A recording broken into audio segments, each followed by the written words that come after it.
ആയിക്കോട്ടെ, അതിനെന്താ? ഇല്ലെങ്കിൽ വാട്സപ്പിൽ ഒരു ഹായ് അയച്ചാലും മതി. ആ, ഞാൻ വാട്സപ്പിൽ അയക്കാം. ശരി എന്നാ. ഓക്കെ. ഗ്യാസ് ഒത്ത്. അല്ല സാറേ, ഈ കുറ്റം നമുക്ക് മറ്റേ വീട്ടിൽ കൊടുക്കേണ്ട കുറ്റമില്ല. ഇത് ഇവിടെ കൊടുത്തോ, ഞാൻ പറഞ്ഞാണ്ട് കേട്ടാ മതി. ഹലോ, ഇവിടെ ആളില്ലേ? ഒന്നും ഉണ്ടാണ്ടിക്കടാ. ഹലോ, പടച്ചോനെ, ഗ്യാസ് വന്നാ ഇന്ന് ഞാൻ ചിക്കൻ ബിരിയാണി ഉണ്ടാക്കും. അങ്ങോട്ട് ഇറക്കിക്കോളി ഇതാ അവിടേക്ക്. അല്ല, ഞാൻ വാട്സപ്പിൽ ഒരു ആയി അയച്ചിരുന്നു, മറുപടി ഒന്നും കിട്ടിയില്ല. ഇങ്ങളെന്ന് ഞാൻ അറിയാത്ത നമ്പറാന്ന് തോന്നിയപ്പോഴേ അത് ബ്ലോക്ക് ചെയ്തിട്ട്. പേരെന്തായിരുന്നു? പേര് മൈമൂന. ആണുങ്ങൾ വിളിച്ചാൽ ഗ്യാസ് ഇല്ല, പെണ്ണുങ്ങൾ വിളിച്ചപ്പോൾ ഗ്യാസ് വേഗം എത്തിച്ച്. കുബിയാണ് അല്ലേ? അതെ, ഇങ്ങോട്ട് നോക്കി എന്തോരം പാവങ്ങൾ ഒരു കുറ്റി ഗ്യാസ് ഇട്ടാൽ കഷ്ടപ്പെടുന്നുണ്ടെന്ന് അറിയോ?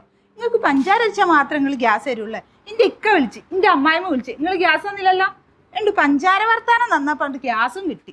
അതെ, പോവല്ലേ, നിങ്ങളിവിടെ സംസാരിച്ചിരിക്കേ, ഞാൻ പോയിട്ട് ചിക്കനും മസാല കേക്കട്ടെ. ഡോ, ഇനി ഇത് ഗ്യാസ് നിറക്കേണ്ടതില് ഇനി പഞ്ചാര അരച്ചാൽ മതി കേട്ടാ.